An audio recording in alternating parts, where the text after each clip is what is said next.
Welcome back to Tac Ops. My name is Greg. I'm here with Eric. Howdy, howdy. Today it's just going to be the two of us. We don't have a guest this week, but there's been a lot of interesting topics that we're going to cover. But before we get into that, we have to go over our sponsor, the Commando Store. They've been a good, loyal, they've been here pretty much since the beginning, right? Yeah, the beginning, yeah. Good sponsor. Go over there. They have a whole bunch of different online military surplus equipment, gears, boots. What did we find a couple weeks ago? Was it a landmine? Yeah, they're actually selling weapons now, too. Really? Yeah, I was reading online that they got like a limited selection of some kind of special weapon. So, it's a handgun. I don't know. It was some kind of old German gun. I don't know. You have to check out their website. Yeah, definitely go over there and just browse through the website at least. Yeah. And also, if you do find something you want to order, you get 5% off your first order with coupon code TACOPS, all lowercase, no space in between that. You get 5% off, TACOPS. Again, that's commandostore.com, commando with a K. All right, Eric, so no guest this week. Yeah, no guess, just us, man. Nothing yet. It's going to be nice. Yeah, it gets a little little hectic when we have a guest on because we have to do so much prep work and stuff. But it's nice to just kind of hang out and talk sometimes about what's going on. So yeah, we have to get ourselves in line, and that's hard enough, right? Yeah, no, right? I'm trying to organize it with another person, Jeez, too. yeah, my old lady makes fun of me all the time. She's like, yeah, you're never going to get it done by then. Yeah, it's going to take you too long now, or whatever. I know, like just when you stepped outside real quick, I went in to see my girlfriend. She's like, "Oh, you guys done?" I'm like, "We haven't even started yet." yeah. She's like, "What?" I mean, you got over here over 2 hours ago. Yeah. And just finally getting going now. Well, it's funny because I come over here with an agenda and we start talking about it. We're like, no, what about this? And we're like, oh man, yes, we totally need to talk about that. So we end up basically we're doing our whole agenda every time we come over here and get everything straightened out. So then I end up asking you like 100 questions about submarines. Yeah. And well, then I started asking you a bunch of other stuff that I don't know about, especially like airplanes and stuff. So. And then I think we finally get to a point where like, we should have just saved all these questions for the podcast. Yeah, no. We just did a whole podcast like between ourselves, not online. Yeah, we should have just turned it on. That's all we're gonna do is just bullshit anyway. So the first one here, this is a guy you've been in contact with, right? The nuclear war simulator. I can switch over here too. Yeah, switch over to it. So if you see here if you're watching on YouTube, have the website pulled up. So you might know more about this than I. You want to talk about it a little bit? Yeah. So a simulation engineer named Ivan Stepanov has just released this. It's still in an alpha phase. It's still a little buggy, but it's a nuclear war simulator.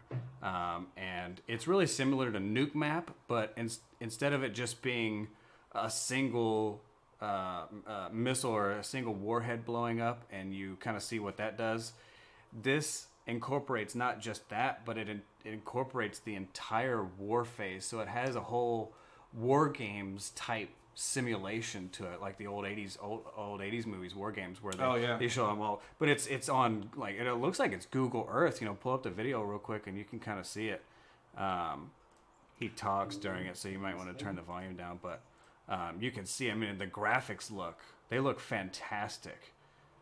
And it's all simulated. So you put in where you want your bases, you put in where you want your submarine base or an actual submarine. They have the real locations as well. So all the silos. I don't think he's got the real locations loaded in, but you can pick where they are. So if you know where they're at, you can put them in yourself and basically simulate a war between these different bases or whatever that you've set up. It's not necessarily a game. There's no real game to it. It's just a simulator, right? Which those are the most fun. Like you talk about DCS, right? That's almost more Digital Combat Simulator. That's what it stands for. Or Command.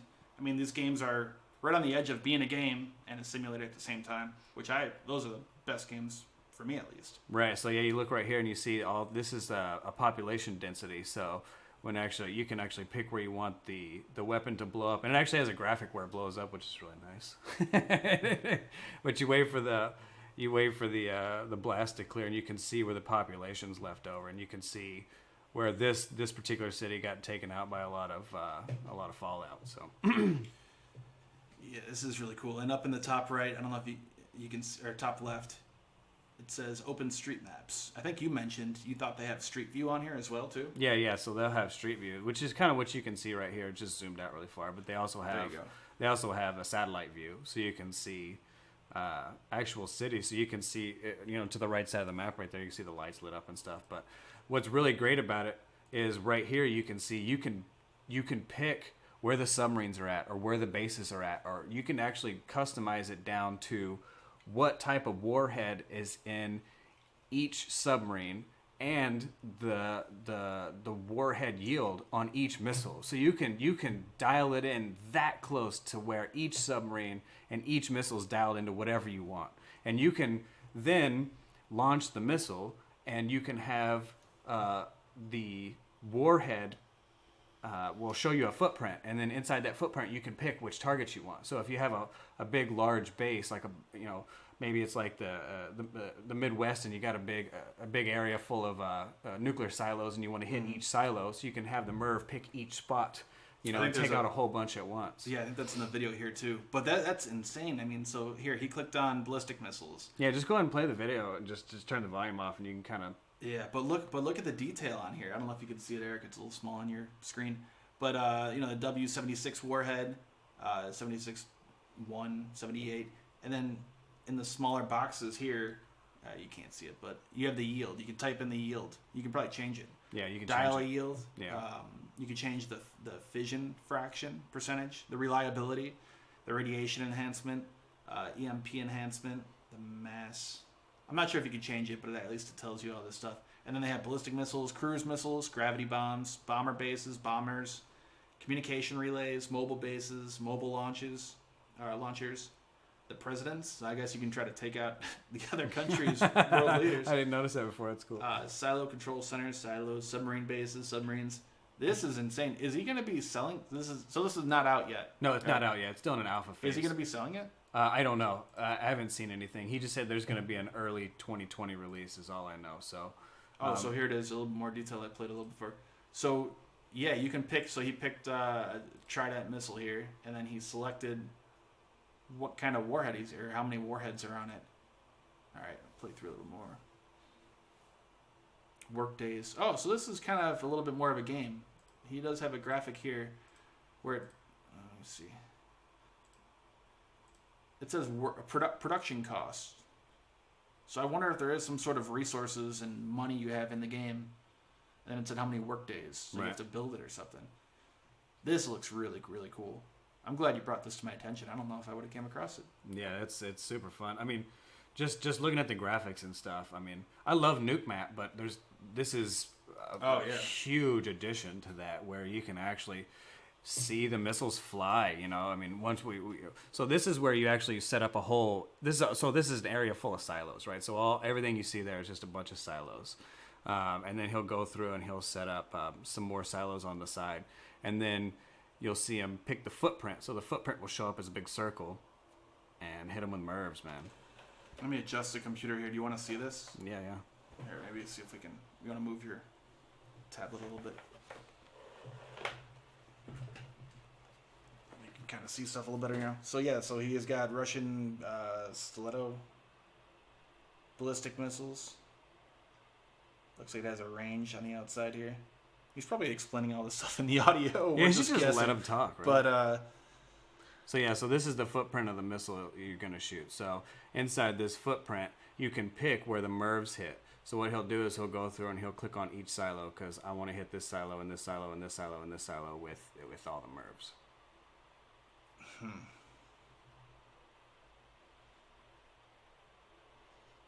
And yeah, because these ballistic missiles have multiple warheads in them. Right. So here he's picking Denver, and then choosing where each warhead is going to impact. Right. So you can cover a whole city like that with the smaller warheads. And so this is an escalation scenario. So the first shot, cool. The first shot goes towards the Black Sea, and then you can just see from there it just escalates from one side, Russia shoots to another, then it shoot again, they shoot again. I wonder what the theory is on it. So then these are bombers here. Yeah. You can tell. So these bombers come in, they fly. So they drop a couple bombs. Yeah. And so then Russia does the first strike into Europe. Oh man. Takes out a whole bunch. The United States does a complete retaliatory attack on Russia. And you can see them breaking up, so it's a single missile, then it breaks up into all the different warheads. Yeah, and then Russia just unloads on everybody else, and then everybody unloads back on Russia. Yeah. Oh, man. It just gets crazy. So yeah, this is what the aftermath would look like. And he talks about how the United States would have about 50 million deaths.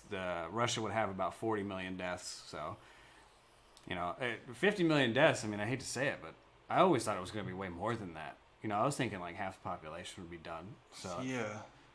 but I think it's kind of changed a little bit now because warheads, missiles are much more accurate than they used to be. Right. Or now you have more smaller warheads versus less big, huge ones. right, and so right here you can see what he shows is it has a simulation where you can see all the smoke and what a nuclear winter will look like based on the amount of nukes that blow up and stuff from the smoke that comes off of everything. So This is that Ivan Stepanov. yeah, Ivan Stepanov. Yeah. So he's gonna hopefully give us a trial version of it to play with man.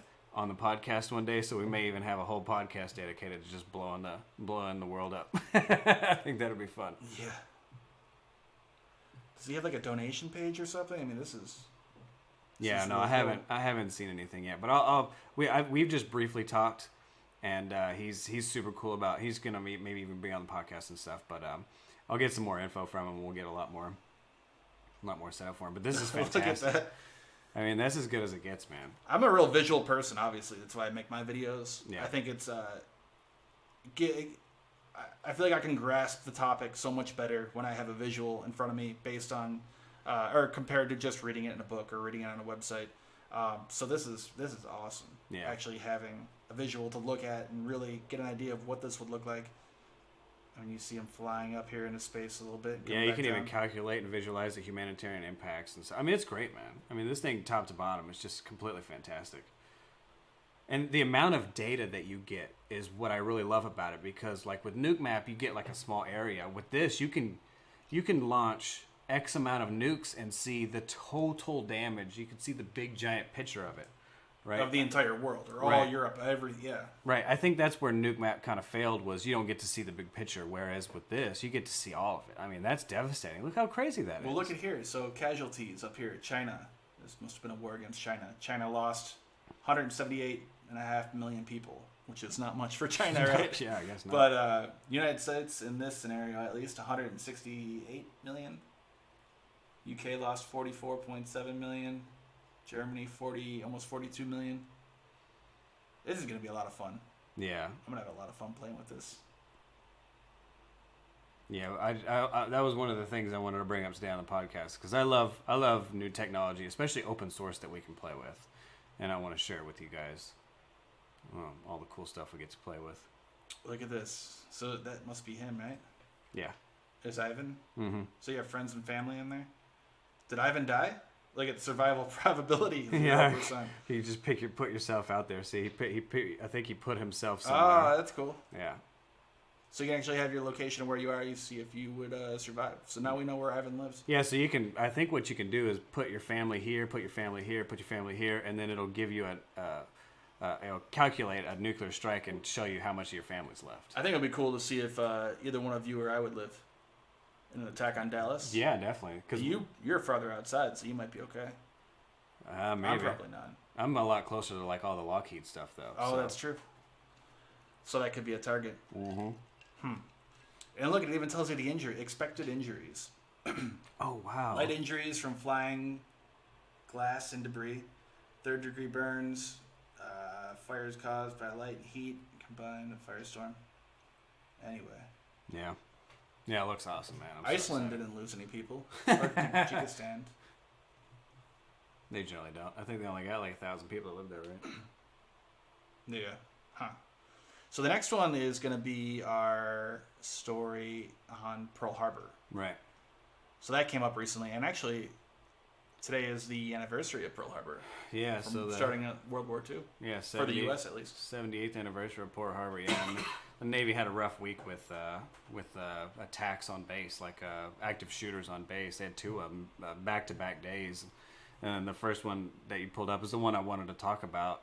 The other one was probably worse, but this one I have a little bit more connection to because the guy was actually on a submarine. But one of the A-gangers on the USS Columbia, I guess, was having a pretty rough time. He was an E3.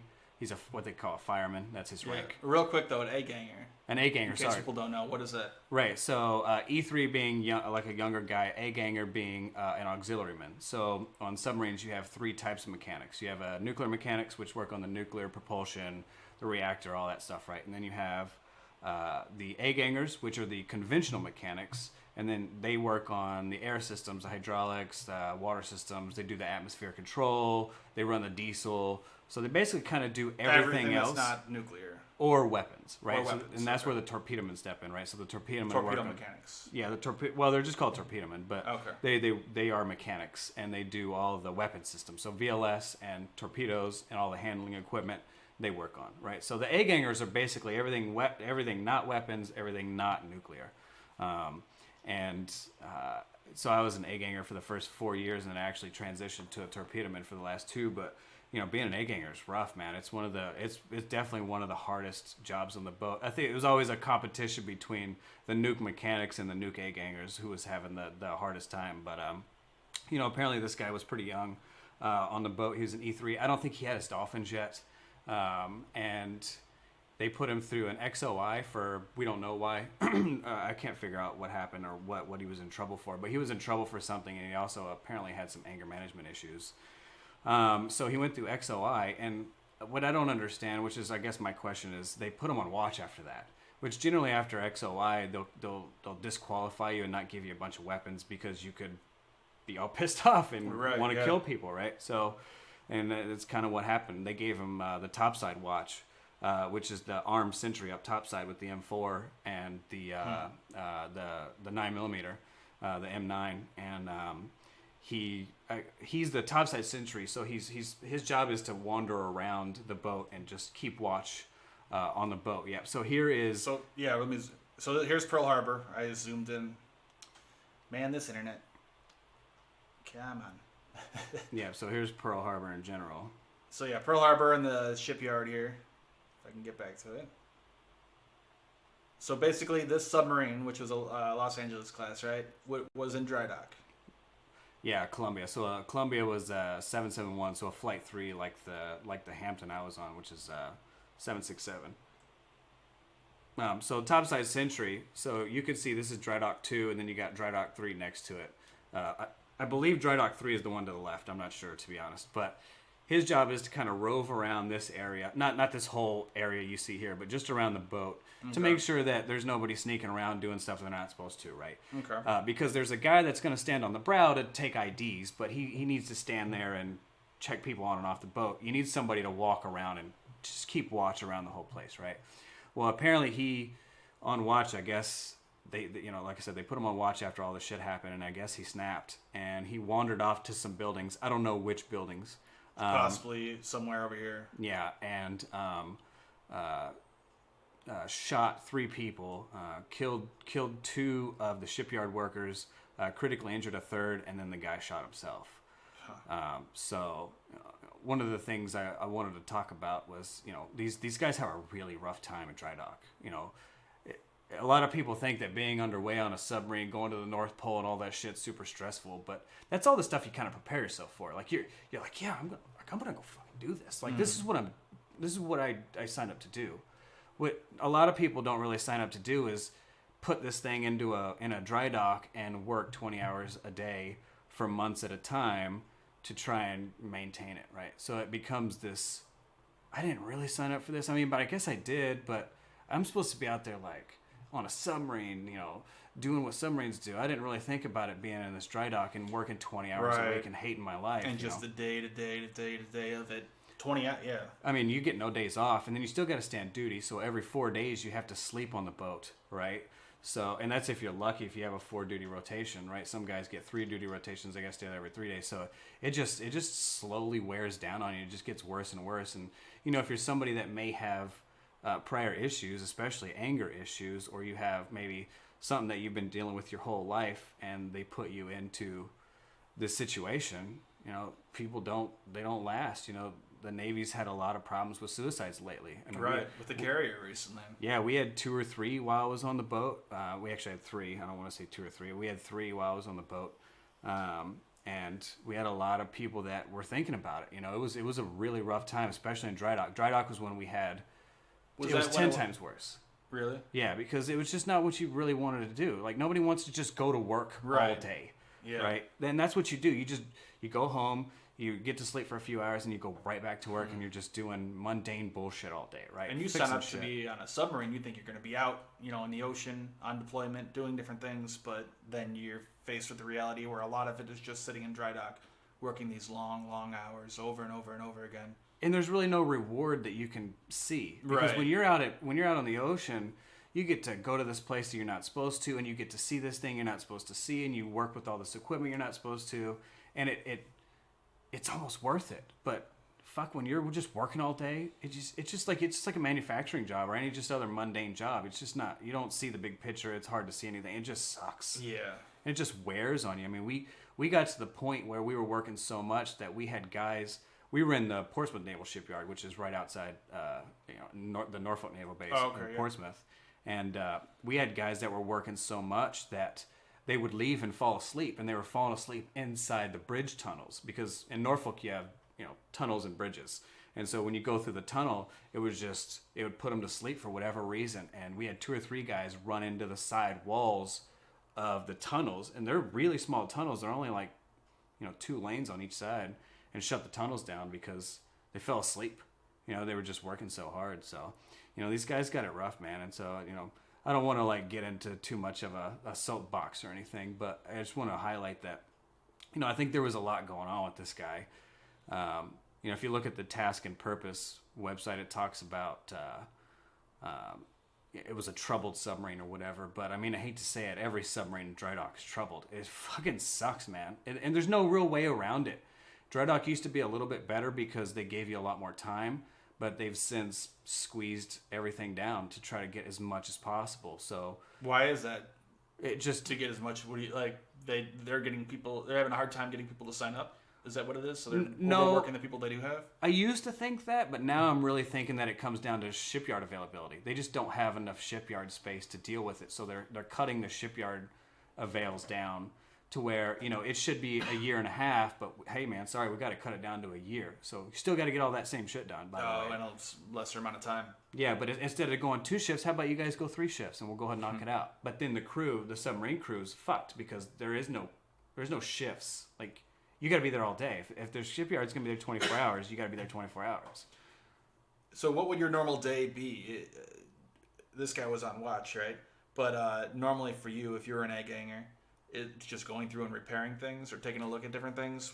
What would you be doing during that day? I mean, it depends on where you're at in the shipyard. Like when I talk about where you're at, like the process of getting the boat back out. The process. What part of the process is the beginning of the shipyard avail? Because then you're turning it over to the shipyard, right? Is the middle? The middle's pretty decent because the shipyard has it, so they do whatever they need to, and you get. And that's to kind the of contractors, right? That wouldn't be the actual Navy's job, right? Okay. You get to kind of back away and find. You're just really there as kind of a real easy support, but when you're starting to take the boat back, then it gets rough again because you're there all day, and they're basically proving to you that all this equipment works. Well, if you're an egg hanger, you have all the equipment. You have to sit there and watch them prove to you that all the equipment now works. So it's really rough for those guys, and I feel bad for the guy, and it sucks the way that it went out, and I'm sure there was a lot more to it than him just saying fuck this and just killing somebody and shooting himself. I think there was.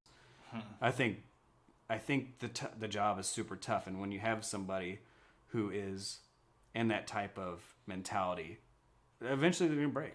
And it's just, and we saw it the next day in Pensacola, where the guy went off and shot and killed I think 3 people and injured I think 7. Saudi.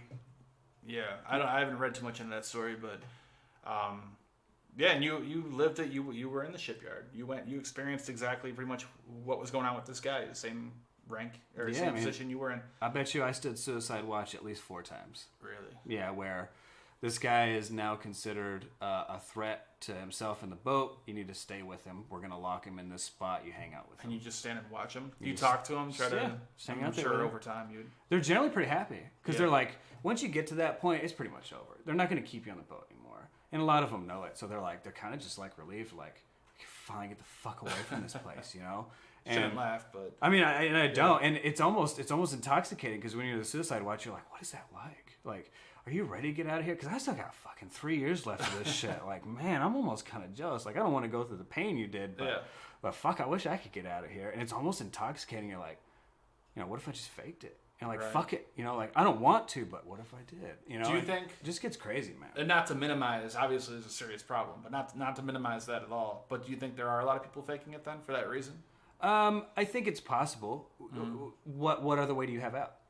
If you're stationed on the submarine, it's a volunteer force, but there's no unvolunteering. You can't get out. I mean, it sucks. And it sucks so bad that people want to quit all the time. That or go AWOL and have a, dishonorable discharge or, something horrible on your record too, yeah. But you can't, right? I didn't want to, if I quit, I go to prison or I go to jail, right? I don't want to go to jail. I want to do this honorably. I want to try to get this done. I'm just going to, I mean, it sucks, but what do? I have no hobbies. I have no way to spend time to unwind or anything. I get to go home 4 hours a day. I barely get to sleep at that point, so what do? You just bundle it up. You just keep bundling it up, and you just wait till you get out, and then the day you get off that thing is the greatest day of your life. I mean, I cried the day I got off that thing. Really? Yeah, I got to actually see it leave. I got off 2 days. I was supposed to get off on a Friday, but the boat left on Wednesday, so I actually got to stay there and watch it leave, and I didn't get to go with it, and I was like crying on the pier, like, oh my god, I don't have to go back anymore. It was great, man, because it sucked. It's like prison, but you're a war hero. It's crazy. And you've told me too that weren't they trying to offer you a bunch of money, right? They're trying to do everything they can to get people to stay. Yeah, it kind of it ebbs and flows when it comes to reenlistment bonuses. But the nukes have always had these crazy bonuses. They had a $100,000 reenlistment bonus for 6 years when I was getting out. It was crazy. They were off, and you get half up front, and then if you signed up for it in a tax-free zone, you get all of it. They don't take any of it. Oh, you told me about that too. So it's, what do they call it, wartime pay? Yeah, well, I don't know. We just called it war zone, tax-free war zone pay or whatever. But. So basically what that is if you're in a war zone and you are paid, you don't have to pay any taxes on that money, right? Right, as far as I understand it. I never re-enlisted or anything overseas, so I don't know. But right. Yeah, it's... Now, your normal pay is still taxed, but I think anything that you get isn't. Like bonus-wise. Oh, okay. Because we're just giving you this cash, right? So we're going to give you this cash in a war zone, according to the United States, even though this ship is United States ground, it's not... We're not going to tax you for it because it's untaxed, is the law, so... Huh. Do they consider a submarine then on deployment at war, or in the right conditions then to pay you and not be taxed on it? If you're in a war zone, you have to actually go to that place. Okay, because I thought you did mention one time that what they would do is not pay you on shore or in the shipyard or anything or whatever. They would wait until you're actually deployed and you're off the coast of Russia or wherever, and then they'd pretty much hand you the check right there, right? Well, that's the idea. That's what you shoot for, right? But if you're in a dry dock and you need to re-enlist, they're not going to wait 2 years. Like you need to re-enlist now, so you got next month, so you're not going to get that bonus. So it's always just kind of like this ploy for them to re-enlist you is, hey, we're overseas now, you're going to double your bonus. So if you want to do it, you better do it now, So, yeah, I don't know. It just depends. But, to get back to the shootings and stuff, I mean, I think there's a lot more to them than what's come out so far. And I just want people to, understand that, especially with the submarine one. I can't really talk about Pensacola. I don't really understand that one that well. But the submarine one was pretty rough.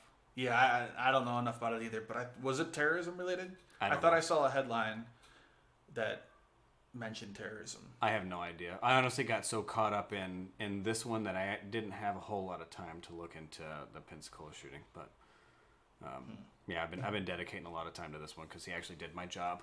Yeah, when I was in there, it kind of hit me kind of close. Yeah. So were you ever actually on watch like that? With an M4? Oh yeah, all the time. Have to walk around, so Yeah, all the young guys generally stand that watch because it sucks the most because you're out in the rain and the heat and stuff. And they talk in here too about mental health screening. How there is no mental health screening. Right.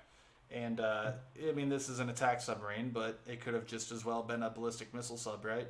And these people are working right next to the most destructive weapons ever made by mankind, right?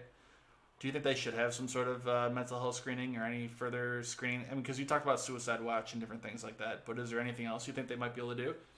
I know you're not an expert on this. I don't mean to put you on the spot necessarily. But with the stuff like the shipyard, and then also things going on with the carrier, people committing suicide on the carrier recently. Was it the George Bush? Yeah. I think it was George Bush. I don't know if it's going to help as much as people hope it will. Because the thing about the guys in the military, they have this sense of they don't disappoint people. So even though they have a lot of issues, they're going to kind of bundle up and say, no, I'm good. And so that's all mental health screenings really are, is do you want to commit suicide? No. You know, do you want to, have you ever thought about hurting anybody else? Yeah, all the time, but I don't really, whatever, you know. It's always kind of this Kind like... of subjective in a way almost, yeah. Yeah, I mean, it'll get to a point where, you know, they'll be like, you know, don't say this before you go in there. They're gonna screen you about this, so make sure you keep, you know, I don't think that's the answer. I think if it was the answer, they would have done it a long time ago. Because when we went through the shipyard, we had a lot of issues with guys going through mental health issues, and we got some guys down on the boat, but it didn't seem to help anything. Once we got out of the shipyard, that helped. You know, that was when we saw this huge relief, and people were happy about what they did, even though it still sucked. It just made a whole lot more sense. There was a lot more purpose to it. So, but anyways, maybe we can talk about something less. Well, the other thing is not this. You were saying that it could have been so much more worse too, right?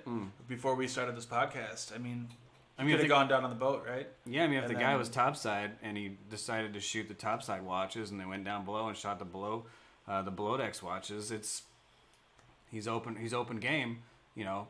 And you're talking about somebody, especially an A-ganger, right? So an A-ganger is going to know so much about the boat, right? They're going to have access to knowledge that could have them sabotage all kinds of shit. You know, they are kind of the heart of the front of the boat. They know everything. They deal with everything. They could flood stuff. They could do all kinds of crazy stuff, right? Yeah. Torpedoman could do the same thing. The nuke could do the same thing, obviously. But the A-ganger has more knowledge of the entire thing, not just the weapons or not just the nuclear power. Yeah, and knowledge is kind of based on the person, but yeah, I mean, you could have torpedomen, obviously, that know a lot about the boat and do the same thing too, right? But generally, the A-gangers know a lot more just in general, and if they walk down to the boat and they just murder everybody, they could sink the boat. You know, they could.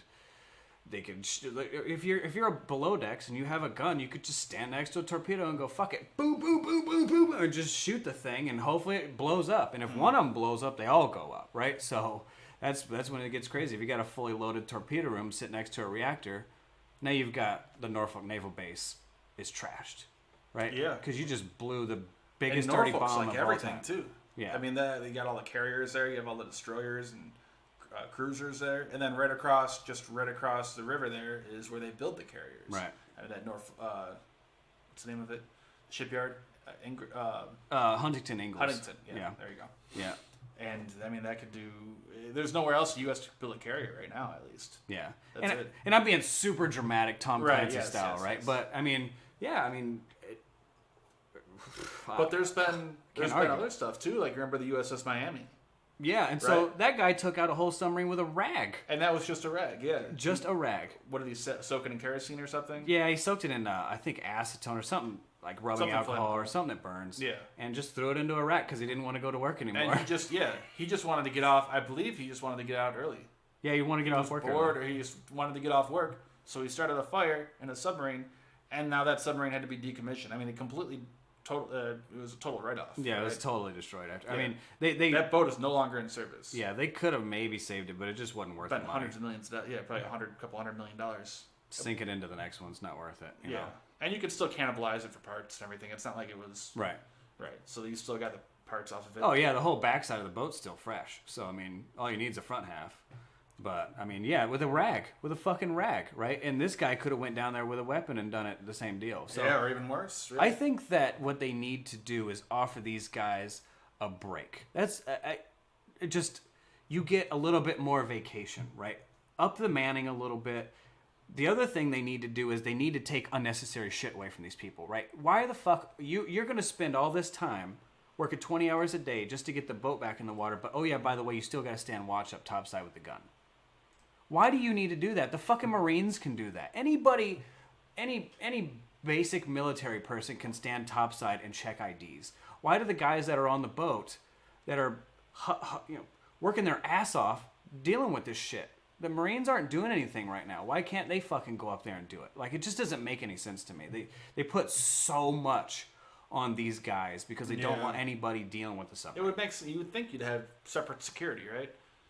And they sometimes do. But generally, the pier... Maybe for the perimeter of the whole base or something. Yeah, the perimeter... whole shipyard. But well, not... yeah, and that's even... I mean, shit, when you're in Groton or you're up in a small base, they make you go stand gate guard watch up front. Really? So even on top of all the watches you got to stand here, you still got to guard the fucking base. It's like you never get a break. And I think that they need to allow these people to take, like, you know, a week break where they can just go...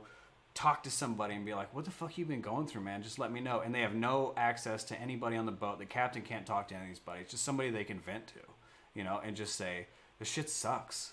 You know, I don't know what to do. I don't want to be here anymore. You know, whatever they got to say, you know.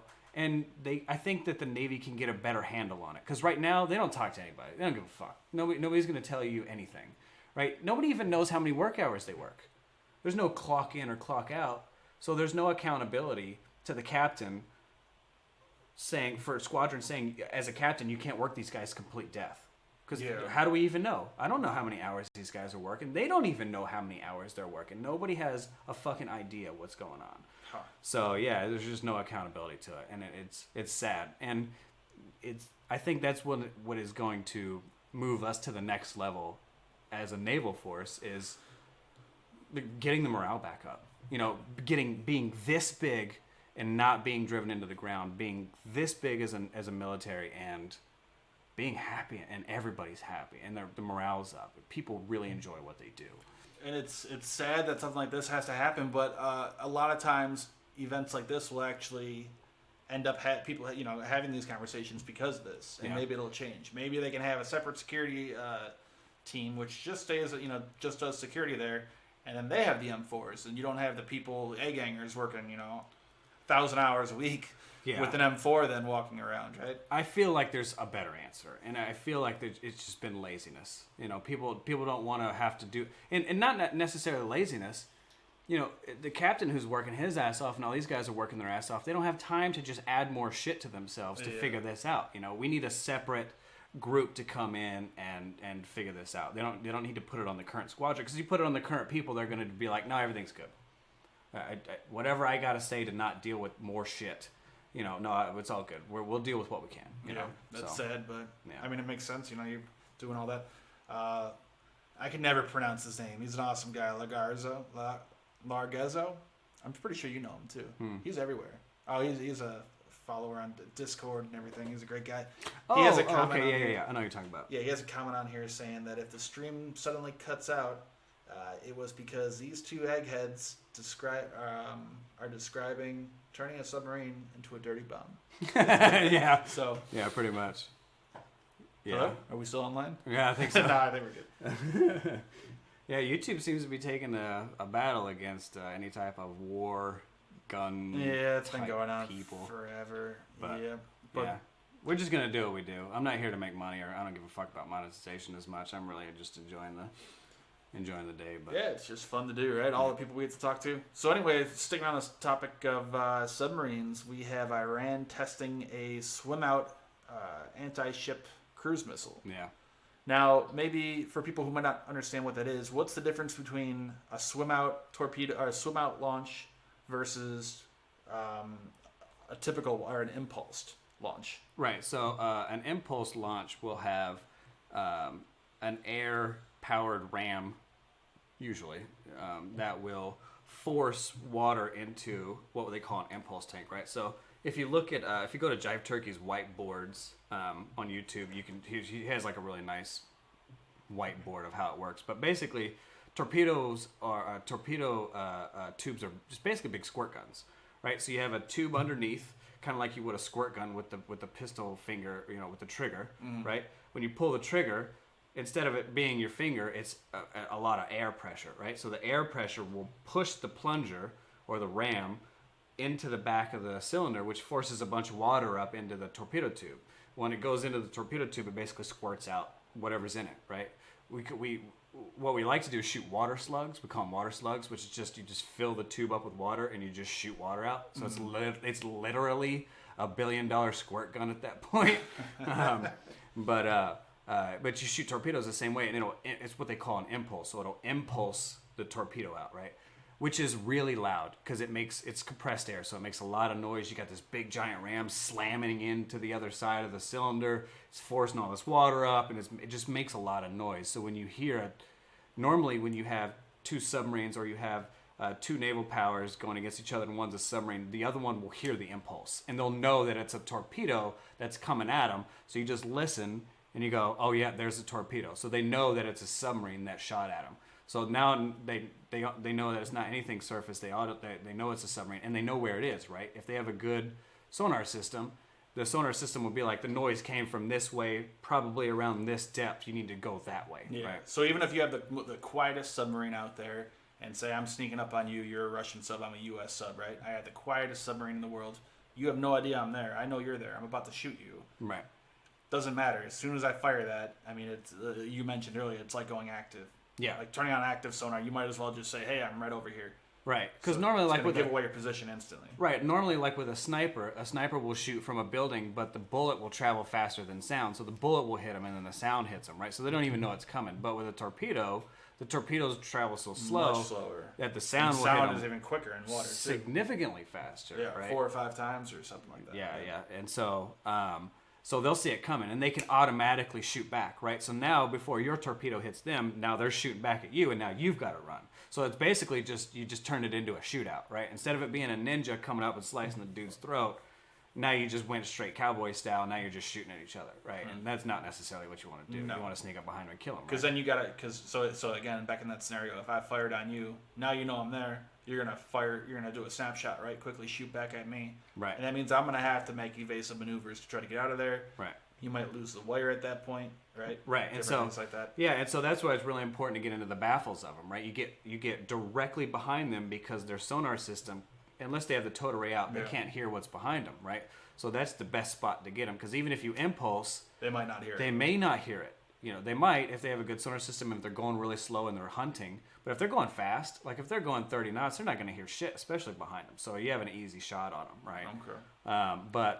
So now what's a swim out? So the swim out is where you have no impulse, and you basically use the engine of the torpedo to run itself out of the torpedo tube, which now you don't have impulse, which is a lot quieter, right? Okay. So now you just have the normal Propeller. noise of the torpedo, right? Which is it can still be pretty loud, right? Depending on the torpedo, but now you don't have that giant cha-cha, shoo, this giant noise, and everybody's freaking out, and they can come after you now. So with the swim out, it kicks out real quiet, and it'll give you that much more time before they hear it and they can shoot back. So even though it's still a shootout, your bullet's halfway there, and now they're just barely getting theirs off, right? So you're gonna still get that first strike, and you still have this huge gap to get away. Right? Okay. And are torpedoes pretty loud in general? Yeah. Oh yeah. I mean, So- they're going fast. They cavitate the whole way, so they just make shit tons of noise. So you're You'll going to hear hear 'em. a torpedo coming pretty much no matter what. Yeah. You'll hear them. Yeah, okay. So anyway, yeah, Iran had showed off this capability, swim out launching cruise missile, anti-ship missile, which why would you want to have, so like we're talking about, it gives you more time before they're going to detect it, right? It's quieter. Right. But what's the point of having a quieter cruise missile? I think that's kind of the funny part. Like it's just such a weird tactical spot to be in, because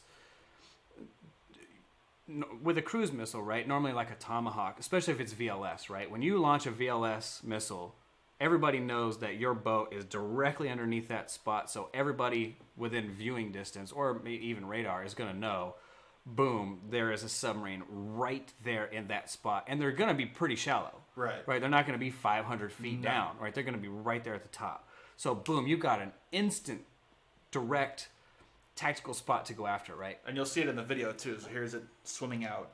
So And now I this think is what you're talking about when it pops out there, right? People are going to know exactly where it is at that point. yeah, they're just going to go after that spot. Let's Right. just shoot at that Send a spot. helicopter out there, yeah. Yep. And so with the swim out, what this gives them the ability to do with a cruise missile is kind of push it out a little bit farther, where it can go. I don't know how far that thing could go. It doesn't look like there's a wire on it, so I think it's just going to go wherever. And it just kind of goes out a little bit farther away, so it gives them a little bit more gap. But But not much, yeah. And the whole point of cruise missiles is their standoff, right? You can fire them from farther away, 10, 20, 30, 100 miles out. And the whole point of having a good submarine is you're stealthy. So why would you even go through that? If your submarine is good enough on the front end, you can just shoot VLS, right? Because you're going to be hidden so well. This is for a submarine that's already in a spot where they're probably going to get detected. They're probably going to get shot back at. So they're going to give themselves as much distance as possible. This type of cruise missile is pretty much completely useless unless you're trying to do some type of guerrilla warfare missile shot. And it's a torpedo tube, right? So the advantage of VLS versus torpedo tubes is that you got to reload that thing, right? And you also have a torpedo tube not loaded with a torpedo.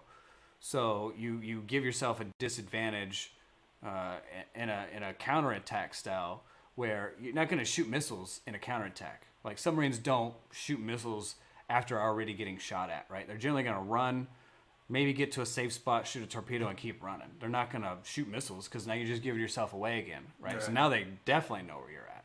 So I think this is I think this is more of a show-off type deal, like a kind of propaganda deal. And also, so maybe that, and then also just trying to demonstrate that they have the capability to do a swim-out launch, right? Right. So maybe they can do this then with a torpedo, not with a cruise missile. Right. And we saw this a little bit while ago. I think we saw it maybe 6 months ago. It's been a while, but we've definitely seen this before. But you can see it when it swims out.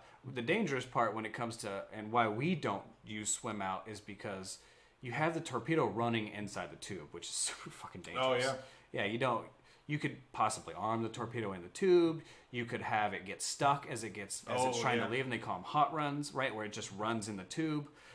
It could be a really super bad scenario, and you don't want to swim out unless you have to. Now, I think that's starting to change with batteries, now that we have a safe way to propel stuff underwater without having some crazy, because torpedoes use generally monopropellant or some type of crazy fuel to burn, which is really bad when it comes to exhaust. But the batteries don't exhaust, so you can get it out.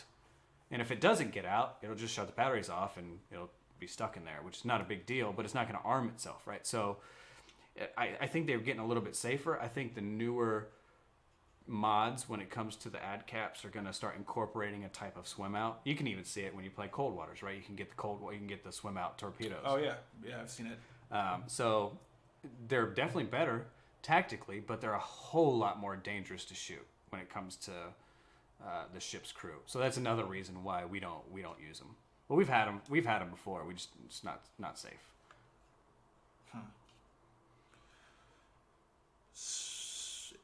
So is there another way, do you think, to do impulse? Like you're talking about a big piston, right? Or a big... can you do that? Like batteries, with batteries or maybe electrics? Well, I think people have used motors. They've used like electric pumps to That's still going to be loud, though. To pump the water out. Yeah. Which is quieter, but it's not as effective. Having an impulse gets that thing the fuck out of there, and it's going to go. It's the most reliable way to get it out and it be safe at that point.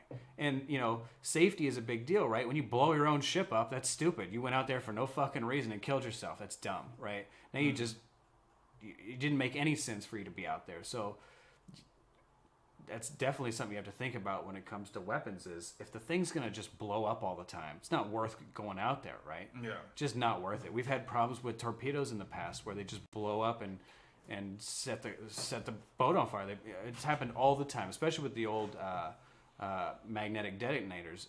In the very beginning, they blew up all the time on the boat. They would just blow up on the pier, just randomly, or they were doing battery charges and the batteries would catch on fire. So, there's no point in going through all that work and all that money to make that crazy piece of equipment and then you just blow it up because you made a stupid mistake, or there was a mechanical failure, or there was some kind of failure with something, right? You're doing a really dynamic job. You're not just weaving baskets. There's a lot to what you have to do to make it work right. So you're just trying to make it as reliable as possible. So here's another video I can pull up. So the U.S.'s comparable system would be the Harpoon, right? Right. Oh, they're not actually using it anymore. They did actually go back and they did test one at RIMPAC, which, I could pull up a video here of real quick, maybe. Right. See if I can get it into my web browser.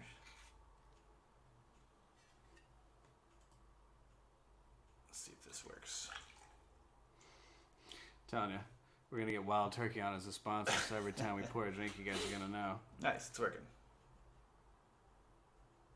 Kind of. This is what, when we were in nuke school, we tried to open up a Coke in class, they'd get all mad, so you go, achoo! Like that. Yeah, I'm sure Nobody knew you did it. they didn't even hear that. Nope, nobody heard it. So it's interesting the way the U.S. does it, and we can compare it to the Iranian video we have here. The U.S. actually launches it in a canister. I think I have a picture pulled up as well. So here's the Harpoon missile inside of this green canister. Right. And this is actually what it uses to get up out of the submarine, right? And then up out into, and then this separates apart, and then the harpoon takes off from there, right? Right. Now the video's going super slow. Yeah, so it's a little bit more like a torpedo, right? If you compare it to the Tomahawk, it's a capsule, and it shoots the weapon out of the capsule. It doesn't stay inside the capsule, right? But the Tomahawk doesn't have a capsule, right? The Tomahawk has it has a casing around the outside. It doesn't have, it's not propelled. Okay. Right? You shoot, this thing's not supposed to, the harpoons can leave, right? Whereas this one will go straight up and out, right? And so with the harpoon, it actually has more of a controlled casing, whereas the Tomahawks just have you could pull it up anywhere on, Google Tomahawk, submarine launched Tomahawks, but it's like an aluminum casing. It's more of like a cylinder than anything. It doesn't have any type of propeller or anything on it. My computer's just running so slow. I'm going to have to get a desktop. This can barely handle it. Anything else on that topic? Or? No, I think that was it. It was something that came up, and I'm sure it's going to come up again, and it's just more propaganda than anything. I don't think it's very effective. Yeah. It's an interesting video, though, right?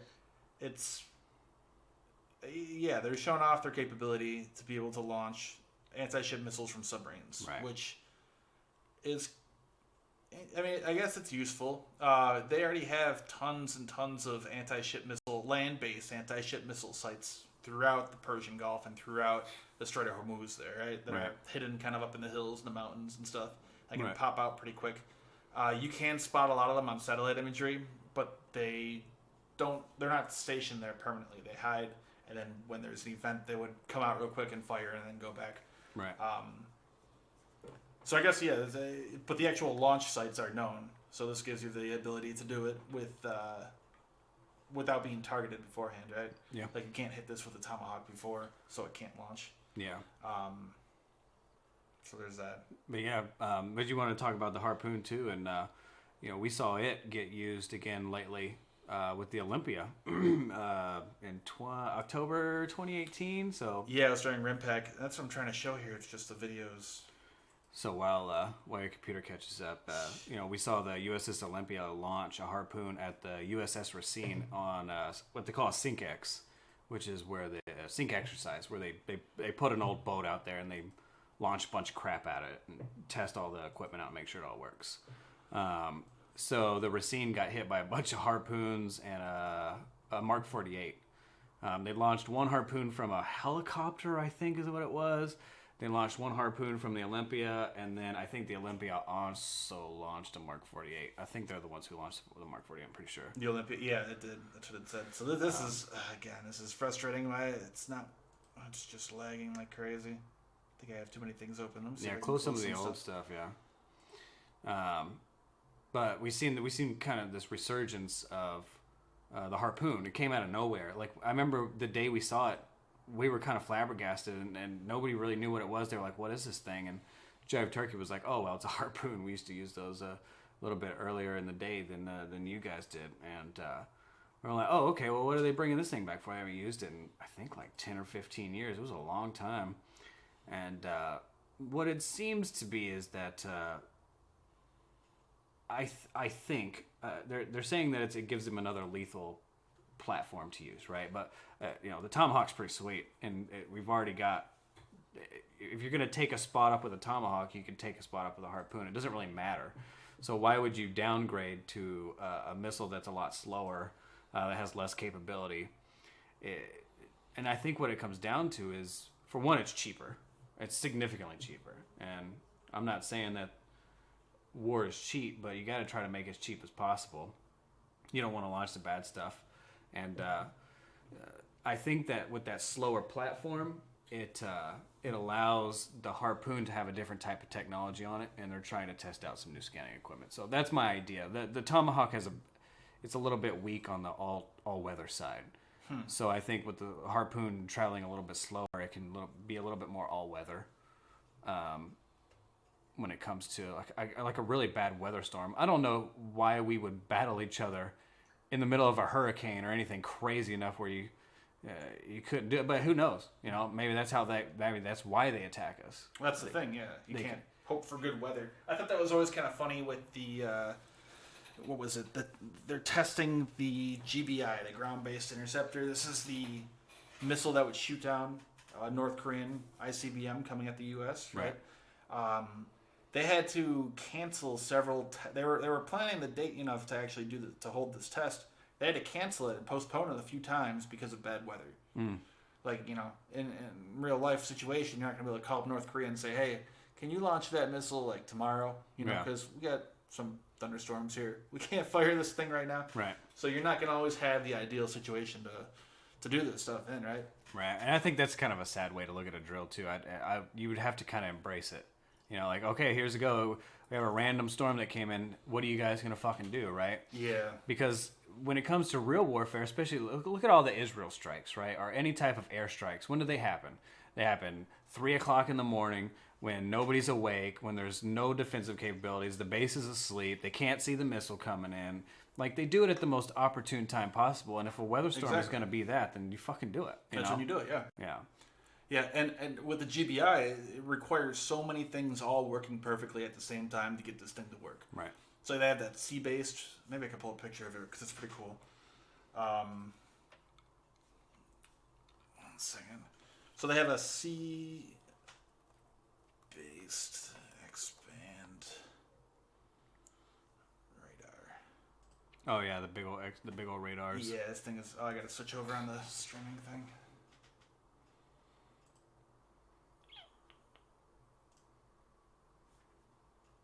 So this thing here. So this thing is out at sea. It's picking up the incoming missile and giving telemetry and everything for the GBI to then go shoot it down. Right. You have other different radars stationed throughout the area, and everything just has to be working perfectly in order to be able to have a successful shoot down. And I think they have so much money invested in it that they're not going to go ahead and test this thing if one of the things are down. Oh yeah. If something's not working. Yeah. Because I think it's going to look horrible for the program that, here we go. We failed. We spent billions and billions of dollars on this. Yeah. And it can't shoot something down, unfortunately. And that was always the fun part about drills for me was we would run into something that didn't work and they were like, okay, well, what do you do? Well, I don't know. You need to figure it out because in a real war, if that tube 1 doesn't work, you need to figure it out because you got 3 tubes left, so figure it out, Right. You just lost a bunch. Or how do you fix it? How do you get it going? What do you do? So. Okay, so this is working a little bit better now. Let me rewind it. Here's, I love these videos here, right? Like this is the Mark 48, just breaking the back of the Racine. Is that what it is? Racine. Yeah. Racine. Yeah. During RimPack last year. Ooh. Yeah, that's what they do too. They don't actually impact the ship. Right? Yeah, they don't run into the side of them anymore. So it'll go down slightly below the ship, detonate, and just because water can't be compressed, right? So it lifts the whole ship up and just snaps it in two. Right, and the other thing is that modern naval warfare ships aren't designed to support their own weight on their keel. So if you were to put something in the middle of it and put the boat on top of it, it would just naturally collapse on itself, right? So if you just remove the platform from underneath it, it just collapse on itself. So that's all the Mark 48 does. It just removes the foundation from under it, and the boat will just kind of come up and then collapse on itself. And then here's a video. This is pretty cool. This is I don't think it was from a helicopter, probably from like a P8 or something. This is a really cool video. They said the VP-47. Yeah, that could be the flight number or whatever it's called. Squadron or something. Don't get me in line about helicopters. Yeah, I don't know shit about helicopters. I don't think it's a helicopter.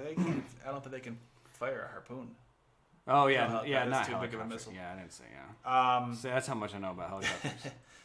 So anyway, yeah, here's a harpoon actually coming in. This is really cool because This could have been from the Olympia. One of these came from one of them. Yeah, so you can see the actual harpoon, the exhaust glowing here in this infrared. Infrared Yeah, it's video infrared. here. Yep. And you can see how slow it is. That's what I always thought about the harpoon was you can just shoot it with a gun. Just hit it with a shotgun right before it hits you. You know, I think going so slow. Yeah, and it's really interesting the strategy here. So you don't need to. You notice here it did get kind of close to the waterline. So I know with the harpoon there's two different options. A lot of anti-ship missiles are this way. Right. There's two different options. You can fire at the waterline in an attempt to sink it. We were having a discussion about this earlier, right. Whether or not how effective that really is, because it's not hitting right at the waterline. It's a little bit above it. You know, it might sink it eventually, but. Excuse me. The other option would be to hit the superstructure, hit all the important parts, the bridge, right? Or the power and things like that, the weapon systems, all that real delicate stuff on top. Yeah. That you are going to be able to disable the ship. Yeah. And you're pretty much putting it out of combat then. Yeah. At least in that battle. They might be able to repair it later on. It's not going to sink, but that ship is now out of the equation, right? Yeah, and that's what you get with anti-ship missiles. It's generally more of a disable than it is quick sink. You know, you hit any surface ship at this point with a Mark 48, you're going to take it out, with the exception of a carrier. They always told us you're going to need 2 or 3 for a carrier. But, I mean, they're so big. How many anti-ship missiles would it take to take out a carrier? Holy crap, are you looking at? Yeah. I mean, you're going to have to salvo a whole submarine to take out a carrier. I mean, right? some of the Russian ones are huge, though. I mean, they have huge warheads. I think there are some that even have warheads that are 10 times larger than the harpoon. Yeah. I mean, they have some big anti-ship missiles. Those might sink something. Maybe it's still not a carrier. Maybe eventually. Right, and the other advantage with the Tomahawk is a Tomahawk, you can put a nuclear warhead on it, right? Whereas with a harpoon, I'm pretty sure you can't put a nuke on the end of that thing. So if you want to take out a battle group, that's the best way to do it. Just launch a Tomahawk right in the middle of them and blow them all up. And I think that's what they're getting back to as well. We were talking about how the harpoon has been removed from service from the submarine fleet. But they're going back and looking at the anti-ship missile variant of the Tomahawk. I'm not sure if they're going to, but they're probably going to put it on a. I'm not sure. I actually haven't read that yet. I think they're going to put it on submarines as well. I mean, if they're going to bring the harpoon back, I don't understand why they wouldn't bring the anti-ship Tomahawk back. I don't know. So the harpoon, I know one of the problems with the Tomahawk anti-ship missile was just that it had way too long of a range. I mean, you slapped on a radar, or you were talking about the infrared seeker for terminal guidance to hit the ship then. But the problem is, I think it had like a 200, 300-mile range. And at that point, if you have a general location of where the ship is and you fire it down that bearing, by the time that missile gets there, that ship could be gone. Yeah. And that thing is just going to keep flying and flying and flying until it finds a target. I mean, you can I believe you can set in parameters to self-destruct if it doesn't find anything. Right. But it could then, drift off or whatever and hit a civilian ship or something else. Or even an ally. Yeah, I mean, you're talking about a big yacht compared to a warship. I mean, that signature is going to be pretty similar. So it's, I mean, I get it, but. So now with more advanced sensors and all that, you can kind of discriminate more between, I don't know if I want to quite say that, but I know with the LRASM, it actually does have a seeker in there that can discriminate, that can actually look at the infrared profile, and it can recognize and identify what ship it's picked up. Right. And it'll know whether or not to hit that ship. Right? Yeah. Well, and the other thing too, now we're networked a lot better, so you can connect to the Tomahawk a lot easier. A satellite link and everything. Right. Yeah. Exactly. And you can almost see what it is seeing at that time. Right. And it's scary how they call them thin-hulled boats, or thin-hulled ships. I mean, one little explosion and you lost a third of the crew. It disables it, but the boat's still going to float. It's not going to survive that. A Mark 48 is going to take out half the crew, and it's going to sink the ship. There's not going to be no more left. So, I think I had one more video I can pull up here real quick. So this is a more detailed look at the. So here's a canister we're talking about that the harpoon is inside of. Right. Right. And this is, I believe, getting ready for impact. You can actually see them on board here. Right here, they're indexed. They call it indexing the weapons. So they're moving the harpoon in to load it into the tube. Okay.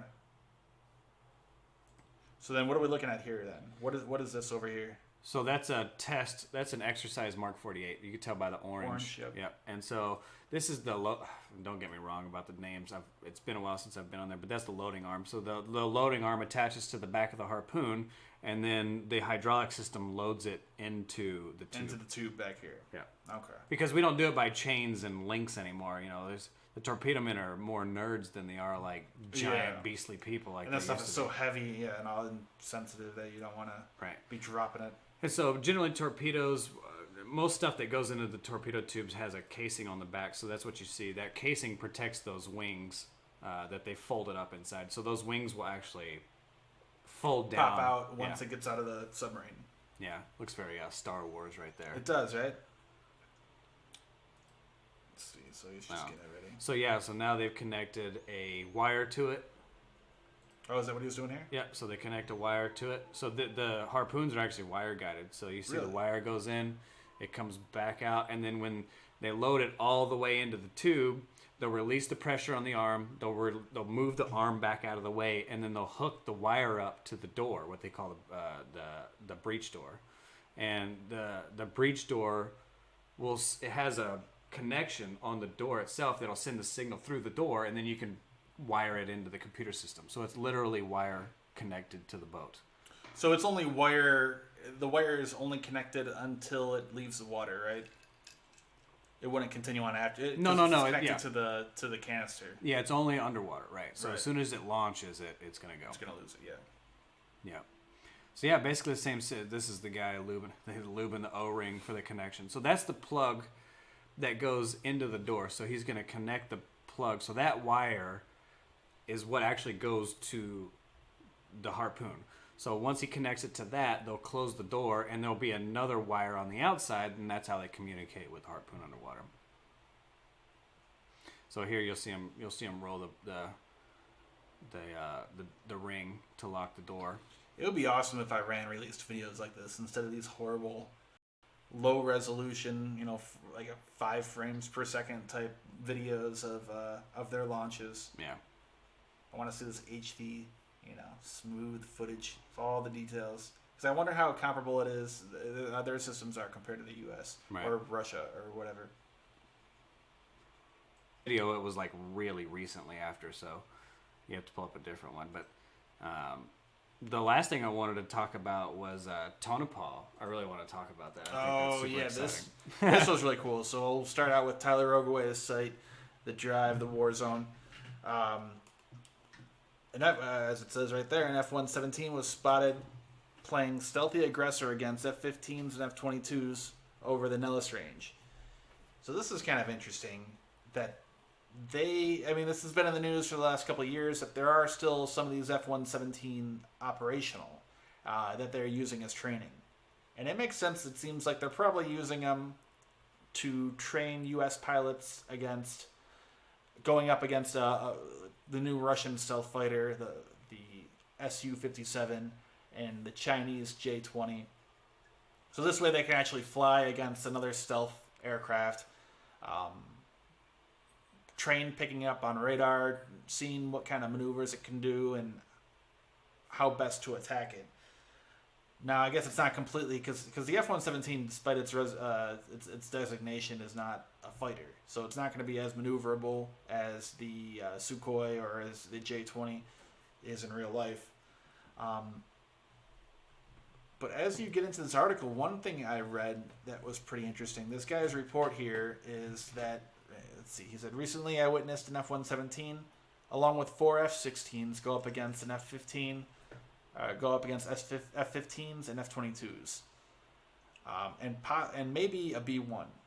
So it seems like it's possible. Now, this is just a guess. There could be a scenario that they were training, having a B-1B bomber go in, maybe simulating a cruise missile strike, right? Like if we look at what happened with Syria a couple years back, where they launched a bunch of JASSMs at targets in Syria, the F-22s and the F-15s were flying escort for the B-1B bombers, And then I guess they're training to have stealth aircraft like the F-117, and then some F-16s come up, and the F-22s and the F-15s have to take care of them before they shoot down the bomber. Right. I have to guess, but it's incredible. And also it said in here, let me see where it said. What did it say, 50? 51. 51. They still have 51 of these F-117s operational. God, that was surprising. I didn't even know they made that many. I would have guessed maybe 20-ish. Yeah, like the B-2 bomber, they only made 24 of them or something. This was a smaller and cheaper aircraft compared to the B-2 stealth bomber. But it's incredible they still have 51 of them operational. Yeah, definitely. One of the things that I thought was really interesting about this, I didn't know anything about this test range before I came over here to Greg's place today. I had no idea this place existed. So it's a test range that is owned by Sandia Labs, and they've been doing a lot of stealth testing out there. Greg was kind of mentioning that it was almost the new Area 51 of the day, because they do so much weird testing out there, right? So you've seen them test missile platforms and stuff. So there has been some. Let me see what I got here. So I pull up a satellite image of the base here, and yeah, they're doing a lot of secretive testing out here. So in satellite imagery, people have spotted. Unfortunately, I believe the guy deleted his Twitter account, but he found satellite imagery of Tonopah with Pantsir, the Russian air defense system, outside of it. Also, there's been pictures released here you can see of Scud launchers inside the hangars. So they've been testing a lot of, here it is, the satellite imagery. You can see 2 Scuds here. So this is Russian weaponry. So they've been training against all this type of stuff out here, and it's all stored in these hangars. And they probably have the F-117 in a few of these hangars as well. So there's a lot of stuff going on at Tonopah. It's a really interesting base. And it's not that far from Area 51. So here's Tonopah. Area 51 would be right here. Let's see how good I am at this. Yep. I look at satellite imagery a lot, so I know all this stuff pretty good. I don't know if Area 51 just got too much attention, so now they're kind of shifting some stuff to Tonopah, or that's kind of always been going on. But Tonopah has expanded a lot recently. They're doing a lot of interesting stuff there. Yeah, moving up to the east side, so they can't see my UFOs. Yeah, that's where they got all the UFOs stored. But, or no, they're all stored underground, right? Yeah, they're not going to put the UFOs out there to play with. Yeah. I've heard they have a giant empty space where they can fly airplanes underground. Really? That's what I heard. Huh. And that's where they fly the UFO. Where else would they get the atomic bomb, right? Yeah, the aliens. Aliens. Right. Duh. I was watching one UFO documentary a long, long time ago, and they're like, well, if you look at all the technology and just all the technology advanced so quickly in the 40s and 50s and 60s, like stealth technology, it had to be aliens. The aliens give us stealth. Had to be. It couldn't just be straight lines and geometry. Right. No, it couldn't be mathematics and figuring out how radio waves propagate and all that stuff. No. It had to be aliens. Humans are funny, right? They'll give credit to things like God, or to random events or astrology or whatever it is that's not people. You know, it's really hard to give credit to people, right? So they give it to aliens or whatever else, right? There's no way that they could have figured this out in the 50s, but I mean, come on, it's just basic fucking math. It's like flat Earth shit. And you can see it progress too. It's not like all of a sudden, we had nothing, then all of a sudden we have stealth and we have all this stuff the very next day, right? It was a slow progression from the 40s, even going back before that. Right. I mean, you can see the advancement in technology. Right. I think it's interesting to talk. I think it would be cool to talk to like a psychologist about the psychology behind conspiracy theorists. Like what makes, because I know with the Kennedy assassination, a lot of people just cannot get it through their head. They cannot understand how somebody as important as Kennedy, right, the president, the leader of the free world, one of the most powerful men on earth, could have been killed by one of the most insignificant men on earth, right? Yeah. Lee Harvey Oswald, a nobody. with just a gun. Right. One shot. They Two or three shots, right? Yeah, they just can't comprehend the two things, being someone so powerful and then nothing.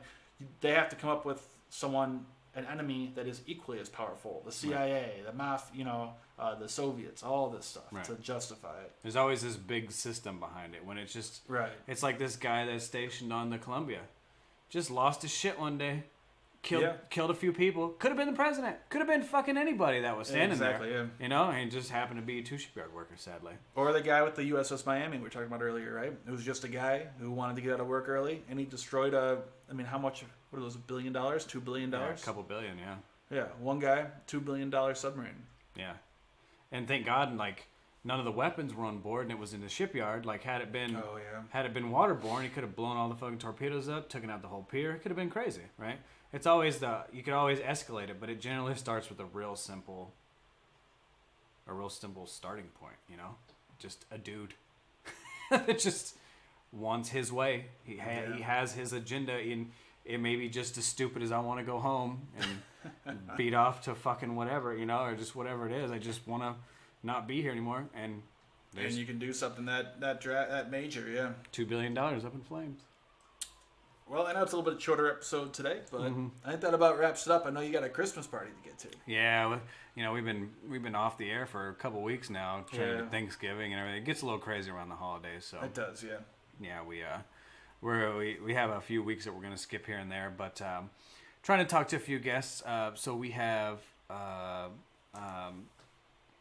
Christopher Strom, who's going to be on the 28th, who was a New York police officer. He was a Marine and then got out of the Marines after a few years, became a New York police officer, became an intelligence officer and did interrogations, and then decided after 9/11, because he was in New York during 9/11 and saw some crazy shit.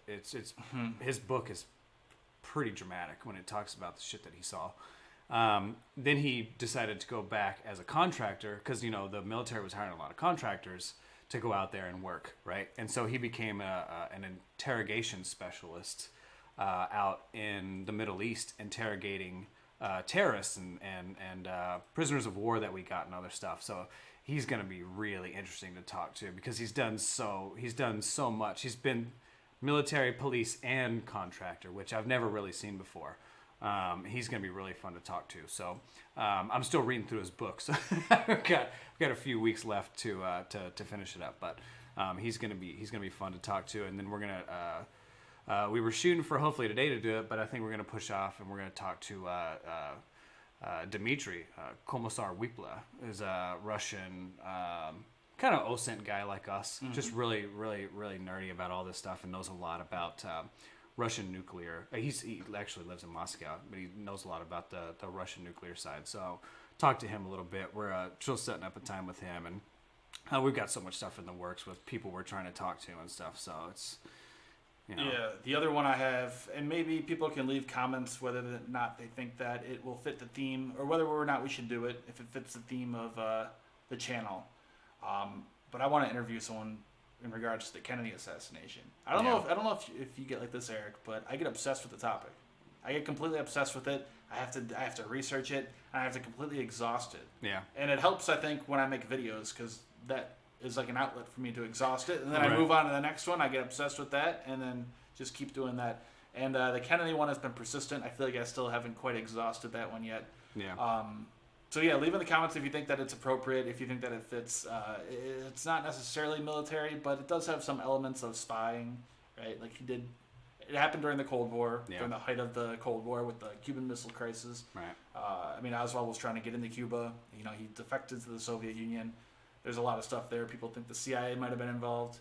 Military-industrial complex. Oh my God! Exactly. There's so many rabbit holes you could dive down. And so you actually went and talked to. He actually offered to be. I don't know if I should say the name.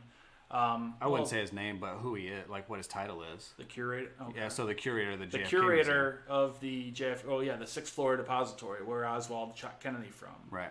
One of the most famous museums, probably here in Dallas. Right. The most famous one, at least, for the Kennedy assassination. He actually offered to be on. Unfortunately, I don't think things are going to work out, though, just with timing and everything. Yeah, and when that was awesome. It's like dealing with the Navy. They can't take official And that's the thing too. Yeah, he wasn't able to, which I think is a very good thing. They remain completely objective about it. Right. They said that they cannot take a side either way, which is good. It's very admirable, right? Like that's something I strive for. I know, but unfortunately, I kind of feel like maybe it would be better to have somebody who can take a side. Yeah. Because a lot of the stuff we just don't know. There's not enough information out there, and we'll never know. Yeah. Like for example, like Lee Harvey Oswald, they don't know when he started to plan the assassination. Was it that day before? Was it several days before? There's some stuff there we'll never know. Yeah. And sometimes you need people to speculate on it, have an educated guess based on what we do know. So I think I'm going to try to look for someone. I've also kind of been thinking about it. Maybe we should have on somebody from the conspiracy standpoint. Yeah. And I don't want to necessarily debate him, but maybe I think it would be kind of cool to talk to someone who's wrote a book who does believe there's a conspiracy. Yeah. See if he can convince me. Yeah, I mean, assassinations it's not something you really see that much anymore. I think people realize it didn't really work that well. So, it's just like, it's not really worth it. Because, I mean, I hate to say it, but if they're going to take out JFK, they would have taken out Trump or Obama years ago. So, I mean, the amount of hate for both of those is just completely dramatic. Right? And also, it's so difficult now. I think that's one of the most interesting arguments I do hear about the Kennedy assassination by people who do believe there is a conspiracy. They'll say, "Oh, there's no way that Kennedy should have had so much security around him. There should have been Secret Service all over the place. There's no way Oswald could have got to him. It must have been a conspiracy because the CIA or whatever, the Secret Service must have backed off on purpose." Right. But they forget that the reason we have so much security today is because of the Kennedy assassination, right? We didn't have it because no one else really... I mean, there were a couple other... There was McKinley and Lincoln. But a lot of that security is because of what happened to Kennedy. So it's kind of circular logic there, right? Yeah, and it's like that's how security works generally. You don't just... Something bad happens, and then you make changes. We saw it 9/11. We saw it everywhere, right? So with the... Pearl Harbor thing. Yeah, is Trump going to drive around in a fucking convertible? No, never going to happen, right? Because why? Exactly, JFK got shot in the head, right? Yeah. So now they're in these bulletproof cars because if you're going to shoot at them, it's going to be on the move, right? It's the easiest way to get at the president. You're not just going to... But maybe we could talk one day about how they rushed the White House. There's been people that have rushed the White House and shit. But there's been several, Yeah, so, I mean, I don't know. That's how security works. It is what it is. But, well, but anyways... That was a good show. I really enjoyed that one. I like the non-guest ones too. It is a lot. It's a little easier. It's more fun, more laid back. We can go at our own pace. It's like your YouTube channel. It's a way to vent. Come up with all this shit I've read over the week, and I'm like, I just need to fucking tell people about how stupid this thing is or whatever. And it's been kind of slow recently too. There's not a lot of things going on. Iran's been kind of quiet. North Korea has kind of fizzled out for a while now. It might start to flare up. There's been some news there. Yeah, it's one of those things I don't want to bitch about. But I have a show, so I kind of want to talk about it. But and it is what it is. I don't want to jinx anybody or cause a bad war. But I like to talk about stuff. So we still have a lot of stuff to talk about, like Tonopah and then cruise missiles and stuff. So, but well.